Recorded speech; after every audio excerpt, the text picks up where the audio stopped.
Good morning and welcome to the retirement recap for Friday, May 22nd. With me is our Chief Investment Officer, Rob Milas, and our lead consultant, Mark Salamone.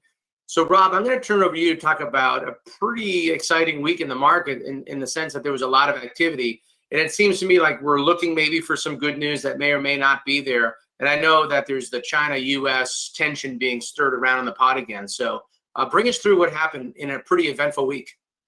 Yeah, it was an eventful week. The issue right now that we're seeing, though, is that banks aren't lending as much as they used to. So that's the oxygen that, helps the economy run, is getting money from investors to those who need the money. And the banks right now are being a little bit slow on that side of things. And then, as you said, the concern, again, is this pot's being stirred again with U.S. and China relations. And we start the first phase of the new trade agreement between the U.S. and China has said that they will honor it.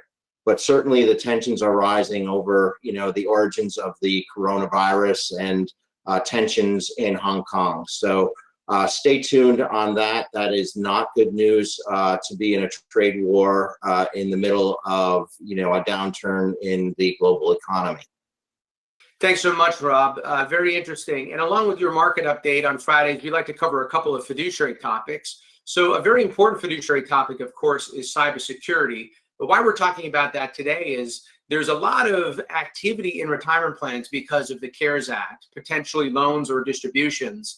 And when you think about it, most of Americans' wealth is tied up in the 401k. So unfortunately, it's a really good target for folks that want to do unscrupulous things. So generally speaking, you should have a nice process in place that if participants are calling looking for distributions or loans, there's a way to have security checks in place. And common sense is obviously one of the first stops that you should have, along with a process to make sure that you can verify the information.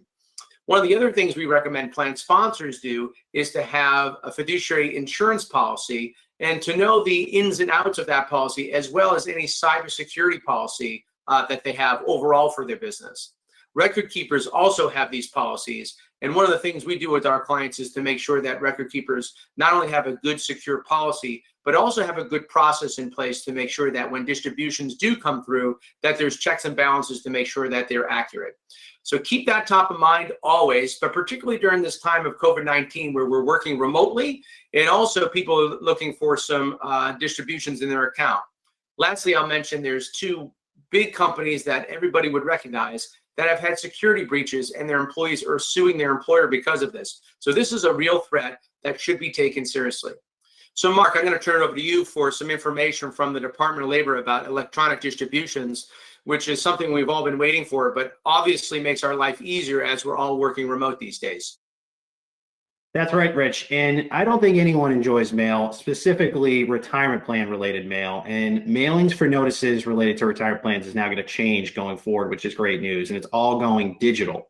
So the Department of Labor has been working on a electronic disclosures rule for some time, and they finalized that rule just recently, which is now allowing plan sponsors to deliver a lot of the notices that they have to send off annually in an electronic format. So if people are used to getting emails, they can continue to get those notices, but now via email and not via the paper mail. Of course, if there are participants that prefer the mail, they can opt into it. But the good news is most participants that probably would want to opt into the electronic mail can now do so. This could save quite a bit of money, specifically a lot of probably participant money. In fact, the estimates for this on an ongoing basis was up to $3.2 billion in savings. So a lot less printing, mailing, and postage. So that's good news for plan fiduciaries. And obviously, if you're not looking forward to a lot of mail in your mailbox, you just reduced it by a few. Thanks, Mark. I love the fact that there's a lot of savings, but I have to disagree with you. Sadly, I love mail. I don't have a lot going on in my life these days. I'm like an old man waiting for the mail to come every day. Listen, everybody, it's Memorial Day weekend. Have a great weekend. And I think we all need a nice long weekend, and hopefully we have good weather. So we'll see you on Tuesday morning for another recap. Thanks so much for joining us for Fiduciary Friday. Remember to follow me on Twitter and check out our LinkedIn page. We have a lot of great content, and we'll see you soon.